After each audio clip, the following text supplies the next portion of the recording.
আসসালামু আলাইকুম ওয়া রাহমাতুল্লাহি ওয়া বারাকাতুহু। বন্ধুরা, আমি আজকে ডিম ভাপা রান্না করে দেখাবো, তো দেখতে থাকো। Let's go.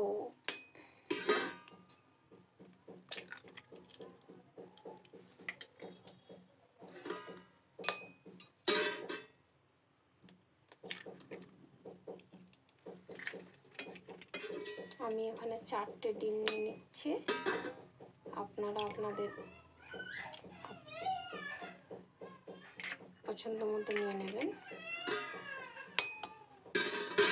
যতটা প্রয়োজন মতো নিয়ে নেবেন।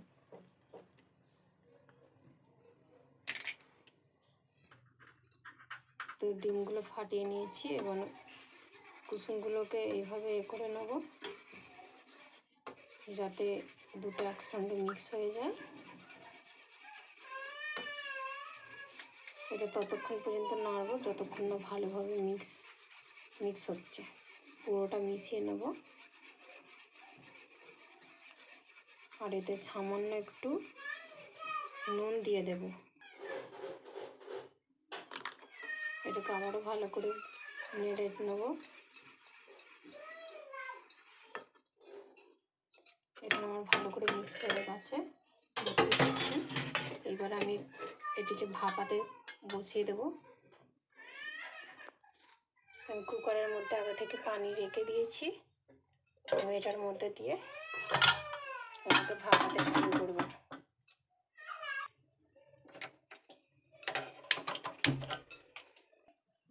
বন্ধুরা, ততক্ষণ ওদিকে ডিমটা ভাপা বসিয়ে দিয়েছি এবং আমি বাকি উপকরণগুলোকে তৈরি করে নেব। আমি এখানে দুটো বড় সাইজের পেঁয়াজ নিয়েছি, একটা টমেটো নিয়েছি আর একটু লঙ্কা নিয়েছি। এগুলোকে এবার আমি কুটে নিই।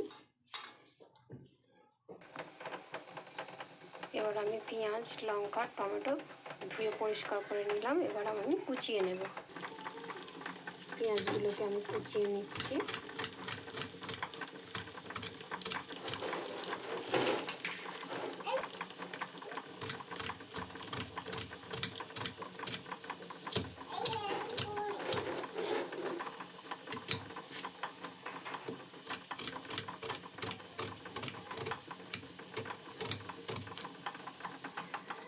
পেঁয়াজ কুচিয়ে নিয়েছি, এবার টমেটোটা ভালো করে কুচিয়ে নেব। আপনারা আপনাদের পছন্দ মতো টমেটো নিয়ে নিতে পারেন, যতটা প্রয়োজন। আমি অল্পই দেব, তাই একটা নিয়েছি।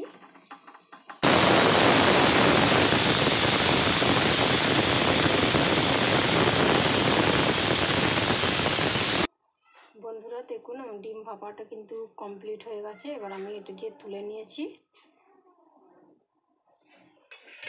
দেখুন বন্ধুরা, কত সুন্দরভাবে সেট হয়েছে। এটা একদম ভাপা হয়ে গেছে পুরো, দেখতে কতটা সুন্দর লাগছে। এবার আমি এটাকে তুলে নেব।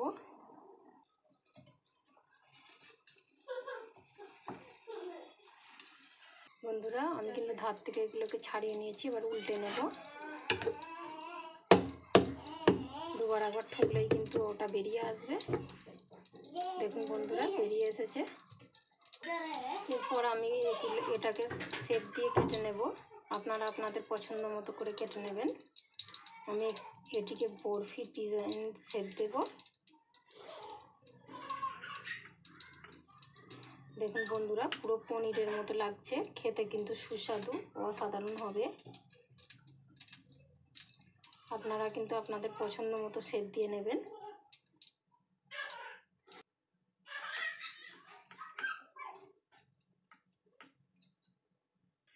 বন্ধুরা, এর জন্য আমি প্রথমে কড়াইতে তেল দিয়ে নিচ্ছি। একটু বেশি তেল লাগবে। তারপর আমি এই যে পেঁয়াজ কুচি, এখানে টমেটো কুচি, লঙ্কা কুচি, লঙ্কার গুঁড়ো, হলুদ গুঁড়ো, নুন, ধনে জিরের গুঁড়ো, আর এটা হচ্ছে গরম মশলা, আর দেব আদা রসুনের পেস্ট। বন্ধুরা দেখুন কত সুন্দর হয়েছে, পুরো একদম পনিরের মতো লাগছে। আর কতটা স্পঞ্জি আছে, একদম শক্ত হয়ে যায়নি কিন্তু। এটা খেতে খুবই ভালো লাগবে। দেখুন বন্ধুরা, আমি কিন্তু পেঁয়াজটা খুব ভালোভাবে ভেজে নিচ্ছি, একদম লাল লাল করে ভেজে নেব। এতটা পেঁয়াজ দেওয়ার কারণ হচ্ছে গ্রেভিটা অনেকটা ঘন হবে, দেখতেও ভালো যেমন লাগবে, খেতেও তেমন সুস্বাদু লাগবে, ভালো লাগবে। বন্ধুরা, আমার কিন্তু পেঁয়াজটা লাল করে ভেজে নেওয়া হয়ে গেছে। এইবারেতে আমি এতে দিয়ে দেবো আদা রসুনের পেস্ট,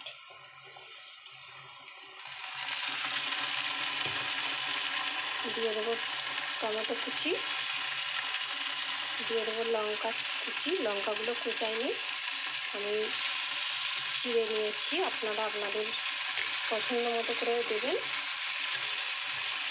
আর এই যে আগে থেকে এই মশলাগুলো দেখিয়েছিলাম, লঙ্কার গুঁড়ো, হলুদ গুঁড়ো, নুন, ধনে জিরে গুঁড়ো, আর এই যে এটা আছে গরম মশলা। এগুলো সব দিয়ে ভালো করে নেড়ে চেড়ে নেব। বন্ধুরা, আমি কিন্তু এবার সমস্ত মশলাগুলো ভালোভাবে নেড়ে চেড়ে নেব। ভালো করে ভুনে নিতে হবে, ততক্ষণ পর্যন্ত নাড়াচাড়া করব যতক্ষণ না মশলার গা থেকে তেলটা ছেড়ে আসে।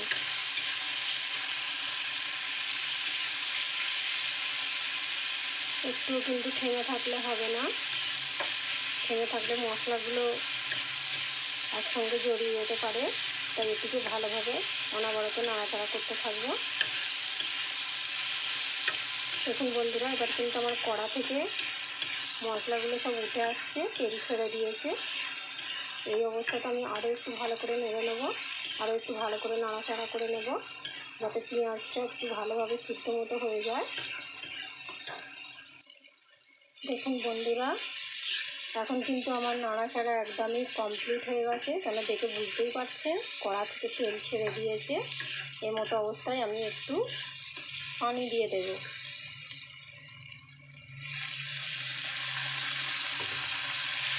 পানি দিয়ে আবারও নাড়াচাড়া করে নেব।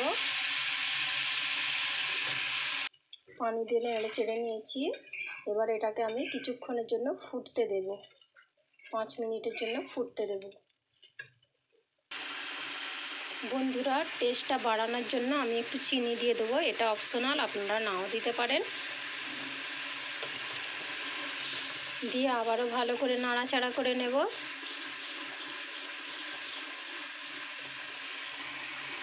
বন্ধুরা দেখুন, এমতো অবস্থায় যখন গ্রেভিটা একটু ঘন হয়ে আসবে, এমতো অবস্থায় আমি কেটে রাখা ডিমের ভাপাগুলো এর মধ্যে দিয়ে দেব।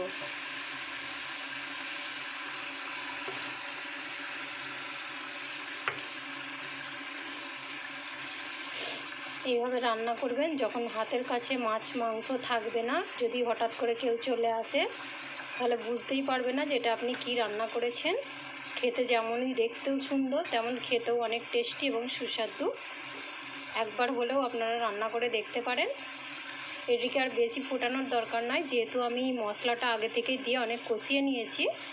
আর এই যে ডিমের ভাপাটা বেশিক্ষণ যদি রান্না করা হয় তাহলে এটি শক্ত হয়ে যাবে, খেতে ভালো লাগবে না। তাই আমি বলবো যে এটিকে 2 থেকে 3 মিনিট ফুটিয়ে নিয়ে নামিয়ে নিতে হবে। তো বন্ধুরা, আমার 2 থেকে 3 মিনিট হয়ে গেছে। এখন আমি গ্যাসের উনুনটাকে অফ করে দেব।